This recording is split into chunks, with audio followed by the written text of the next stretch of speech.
So I'm Adam. Um, I'm Adam, and here I thought we'd get together and interview you about college, how important you feel like college is, how much it has helped and improved your own life, and maybe some further thoughts about where you're at in life now, and what do you think about college, and perhaps maybe there are better answers and better ways in life about it. So, what is your name? I'm Allison. I am the founder and CEO of the I Am School of Music. What is the I Am School about?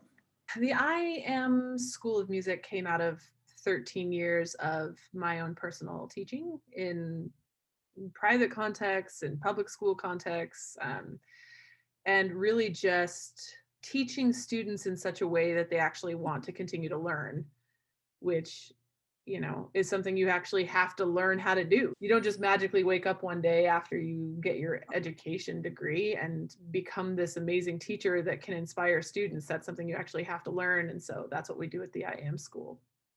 Okay, that's pretty cool. Yeah. So, do you have a degree in music then? No, No no, I degree in don't. music.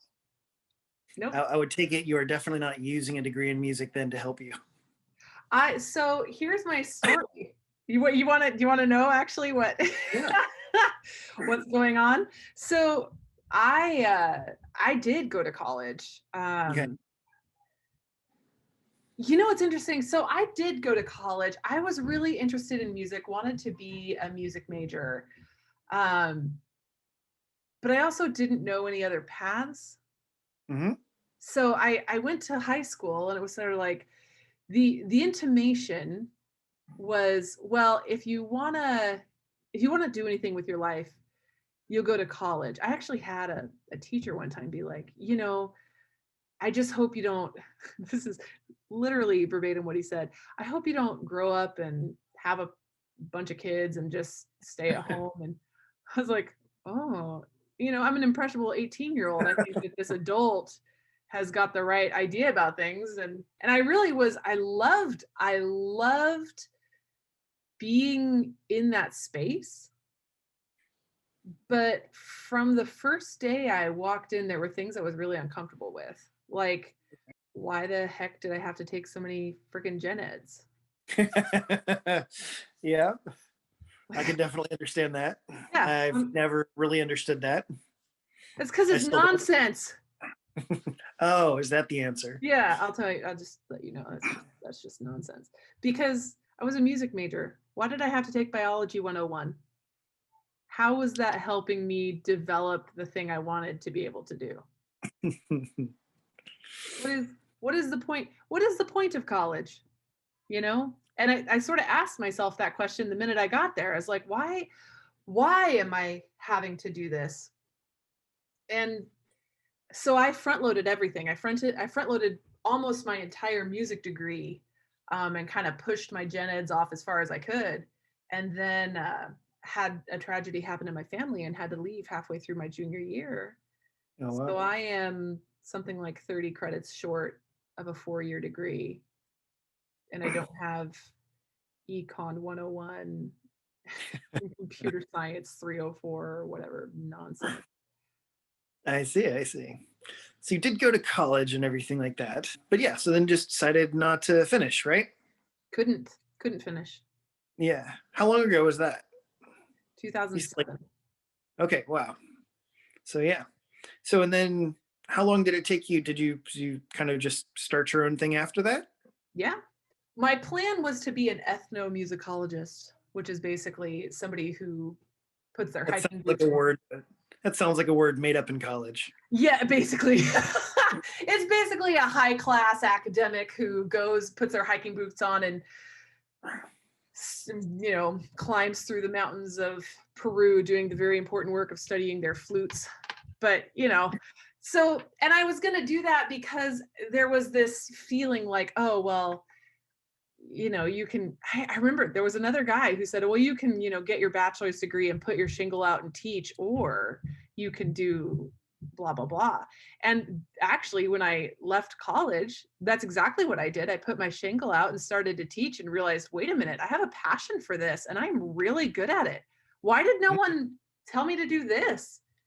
And you want to know, I've been teaching for 14 years, and not one time ever has a parent interviewed me and said, "So where did you get your degree?" Not one time.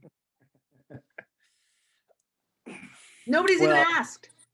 you think we should tell them that they need to ask you that question? It's really important, apparently. I have a 98% retention rate for my students. 98%. All of them know I don't have a degree, and not one of them cares because I can do the work really Yeah, well. that's what matters. That's what matters. So, were there any other paths presented to you besides college when you were younger? Never.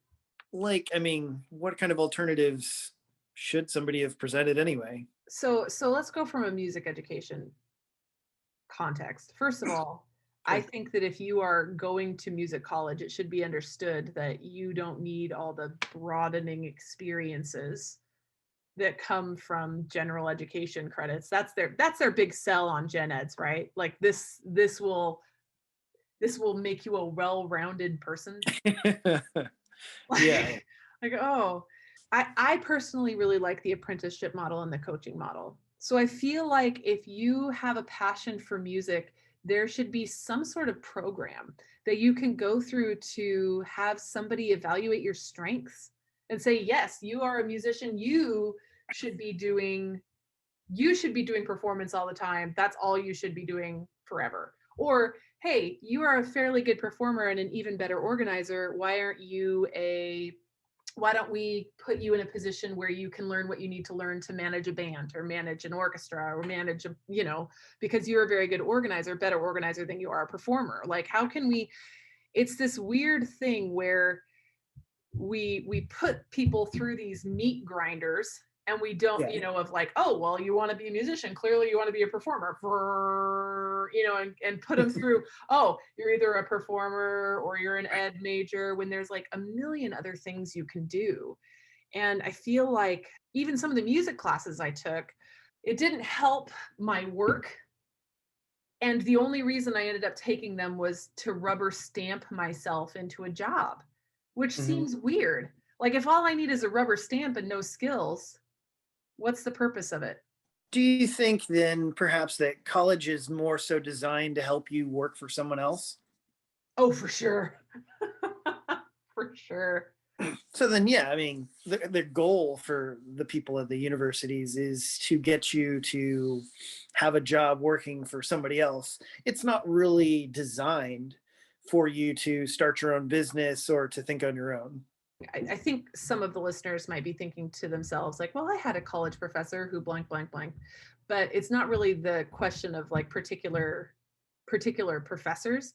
I think So we're it's, talking about the yeah, system of college. the system. So the system is so strange because I think what they try to sell you is the idea that if you go to college, you will be successful. But success it seems to be narrowly defined Mhm. and really shoddily delivered. But yeah, mostly it's like, well, if you do this, then you can get a good job doing this. So, what kind of did you have certain expectations going into college? Yeah, I thought my first expectation is I will go there and they will help me know what to do with my life. Mm. That's apprenticeship. That's some individual investing in you to help you find your strengths. Once you get to college, they're basically like, well, what do you want to do? And we'll put you through this grinder or this grinder. Mhm. It's not, unless you are lucky enough to have a professor who really invests in you, how would you know what your skill set is? You just kind of, So, I mean, do you think then that college helps you develop and figure out better who you are? yes. Would I put it in my top 50 ways of finding out who I am? No. Okay, so you're saying it helps, but you're saying it helps a really, really insignificant amount, or Okay, so I have 4 children. okay. I will not be encouraging any of them to go to college until they know what they want to do and they know that what they want to do requires a college degree. Mhm. I would so much rather send my kid on a foreign exchange trip for the money that, for the money that we would spend on college, I'd rather them go to a foreign exchange trip and see more of the world. That would be in my top 5. Paying to send my kid to stay in a dorm and go to classes that don't apply to them seems very low on my list. I'm sure there are some, but how many people can honestly say, ah, yes, I finally found my passion in life when I was taking Econ 103, and I just knew that this was the thing. How many people find their true passions that way? I don't think that's a very high number. It's not that it can't help people. It's just Mhm. not the first place that I would send people, but it is the first place that society is sending people. When I think anybody who sits down for half a second is like, is that really the best way? I don't think Mhm. it is.